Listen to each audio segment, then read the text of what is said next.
धाम की जय।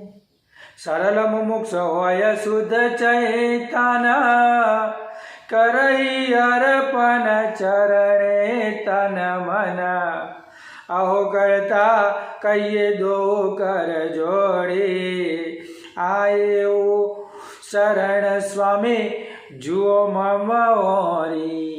ज्ञान संप्रदाय के आद्य स्थापक, धीमन धर्म धुरंधर, कैवल कर्ता के पाटव्यांश जगत के जीवात्माओं के जो सार है, जो पंचम श्वसन जो वेद है, उसमें से जो अंतर की जो गति है वो विकसाते हुए कहते हैं कि सरल मुमुक्ष होय शुद्ध चैतन्य।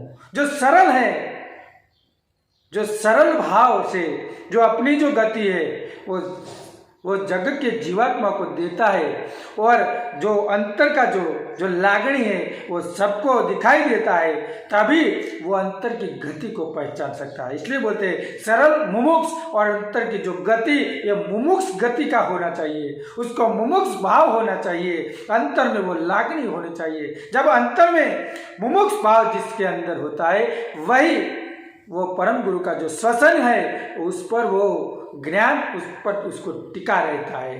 तब तक जब तक वो श्वसन की धारा पर चलता है, तब तक उसका जो अंतर का जो प्राण है वो प्राण अंतर में चलता रहता है। जब तक वो प्राण है तब तक वो परम गुरु को ज्ञान से वो अलग नहीं हो सकता। इसलिए वो प्रणव के श्वास के साथ वो अपनी गति को पहचाने। जब श्वास अंतर जाती है और जो अंतर के जो हृदय में, अंतर के जो अंतस्करण में जब अंतर में जो दाखिल होती है, तब जब उद्गार प्रयत्न निकलता है, तभी वो जो मुमुक्ष भाव है वो मुमुक्ष भाव तब निकलता है। और शुद्ध चैतन्य जब शुद्ध होता है, जब अपना जो चारित्र, अपना जो वर्तन जब शुद्ध होता है, तभी परम गुरु का ज्ञान अलग से शुद्धमय होता है। इसलिए कहते हैं कि पंचम श्वसन शुद्ध सरल। पंचम श्वसन उसका जो प्रणव है वो शुद्ध है और मुमुक्ष भी है, उसमें शुद्ध प्रणव से साथ अपना जो हृदय भी शुद्ध होना चाहिए।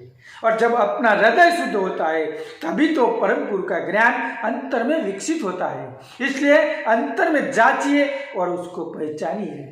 इसलिए अंतर में वो शुद्ध भाव तभी अपने आप में होता है जब अंतर में शुद्ध लागणी होती है, अंतर में शुद्ध ज्ञान अंतर में होता है। बाकी अंदर में जो ज़्यादा से ज़्यादा वो खराब तत्व होते हैं तो परम गुरु का ज्ञान अंतर में कभी विकसित नहीं होता।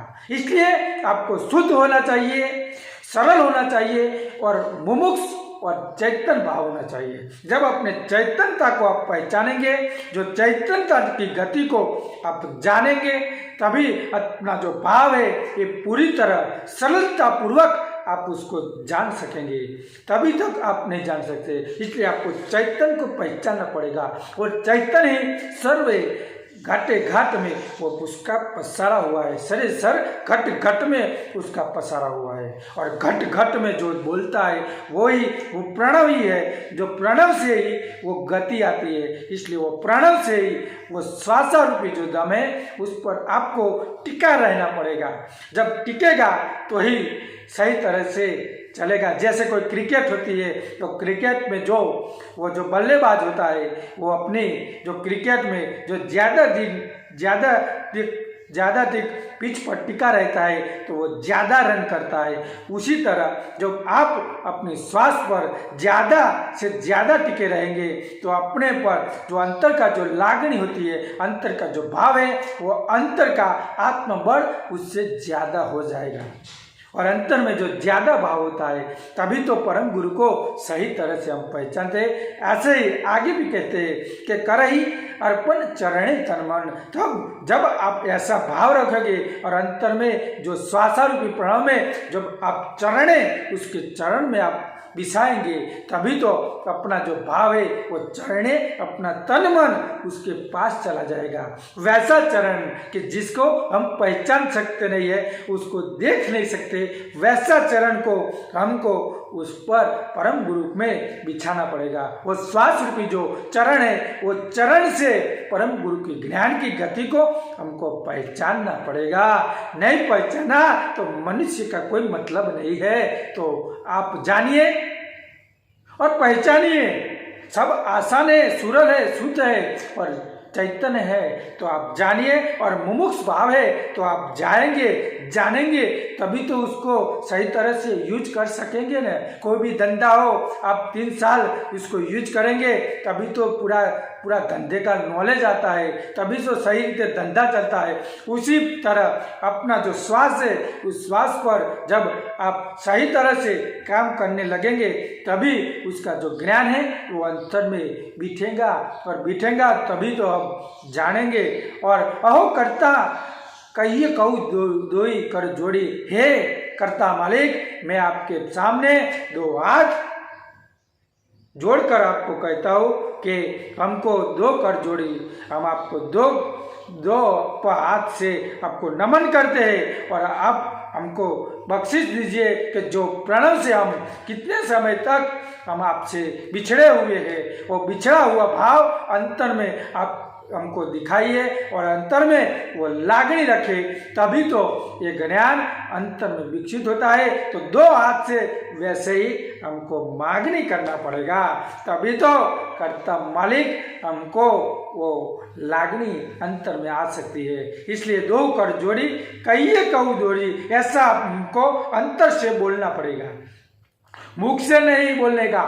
अंतर की जो लागणी होती है उससे बोलने का। बाहर से तो वो बोलता है तो काल खा लेता है, पर अंतर की जो लागणी होती है, अंतर वो श्वासा आप जब अंतर में डालते हो और जब उसको पहचानते हो, वो अंतर में वो भाव भर के वो कार्य करने का है। वो सब दिखाई देता नहीं है पर वो कार्य होता है।